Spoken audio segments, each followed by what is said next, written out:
Rapid fire round में कुछ words यानी शब्द कहूँगा और छोटे-मोटे प्रश्न भी पूछूँगा और आपके दिमाग में जो आता है आप उसे साझा करना, आप ज़्यादा मत सोचना, हाँ, ओके? ऑलराइट? ठीक है। बिल ठीक है, बिल्कुल। Perfect, perfect. मुझे तो आपका एनर्जी लेवल बहुत अच्छा लग रहा है और आपके लिए पहला शब्द मेरे तरफ से भविष्य। भविष्य, उज्ज्वल। सुपर्ब! सपना, सपना वर्ष के अंत तक कम से कम 1 लाख लोगों को अपनी ट्रेनिंग्स, अपने प्रशिक्षण द्वारा प्रेरित करना। All the best. अ, धन, थैंक यू। धन, हमारी मेहनत का फल और एक ऐसी अद्भुत ऊर्जा जो हमें अपने गंतव्य की ओर ले जाने में सफलता प्रदान करती है, प्रेरित करती है। ज़िंदगी, ज़िंदगी गुलज़ार है, भरपूर जियो क्योंकि ज़िंदगी ना मिलेगी दोबारा। वाओ! ऑसम। ग्रहांतरवासी यानी एलियंस के बारे में क्या कहेंगे आप? अच्छा, उनके बारे में ये कहूँगी कि एलियंस कुछ नहीं, वो हमारे मन में बसते हैं। वो ऐसी चीज़ें हैं जिन्हें हम समझ नहीं पाते हैं, जिनसे हम डरते हैं, तो ज़रूरी ये है कि हम उन्हें ओवरकम करें, उन्हें कॉन्कर करें। वाओ! बहुत ही डिफरेंट पर्सपेक्टिव बताई आपने और दूसरा शब्द नेतृत्व, लीडरशिप। नेतृत्व वही अच्छा है यानी नेता वही अच्छा है जो सबको साथ लेकर चले, ना कि जो सिर्फ अपने स्वार्थ के लिए चले। सुपर्ब! और आखिरी शब्द सफलता।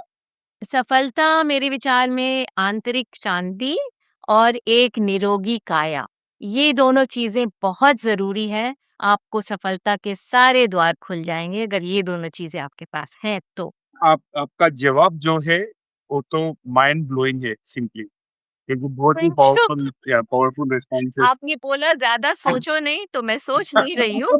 बस बोलती जा। राइट, अब अभी छोटे-मोटे प्रश्न पूछूँगा। एक आदत ठीक। यानी एक हैबिट जो हर प्रोफेशनल को बनाना चाहिए, क्या है वो? मेरे ख्याल से निरंतर सीखने की इच्छा, निरंतर आगे बढ़ने की और ज्ञान अर्जन करने की चाह, ये जिसको हम लोग अंग्रेजी में कंटिन्यूअस लर्निंग भी कहते हैं। तो ये मैं कहूँगी कि ये बहुत ज़रूरी है इसको, इस आदत को बिल्ड करना। अच्छा, जो किताब जिसने आपकी ज़िंदगी बदली? नवीन जी एक पुस्तक है जिसका नाम है हु मूव्ड माय चीज। तो ये डॉक्टर स्पेंसर जॉनसन ने लिखा है, स्पेंसर जॉनसन ने। और इसमें एक बहुत सरल भाषा में एक कहानी के माध्यम से ये दर्शाया गया है कि कैसे हम हमेशा अपने कंफर्ट जोन में यानी अपने परिचित क्षेत्र में रहना चाहते हैं, क्योंकि वहाँ कोई खतरा नहीं है और हम वहीं बहुत सुकून और आनंद महसूस करते हैं।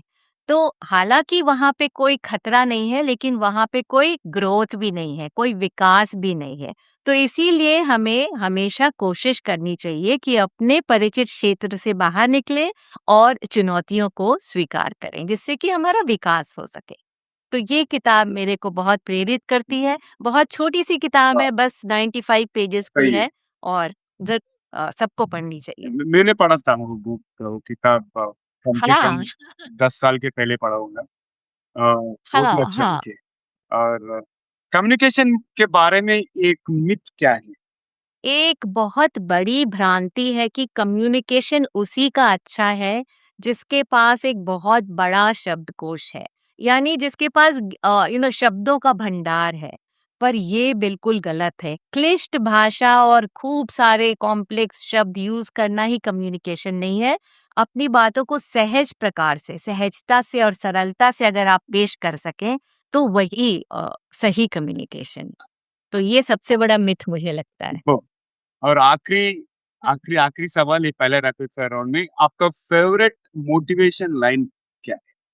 मेरा फेवरेट मोटिवेशन लाइन मैं कहूँगी, प्रगति पूर्णता से बेहतर है, यानी progress is better than perfection.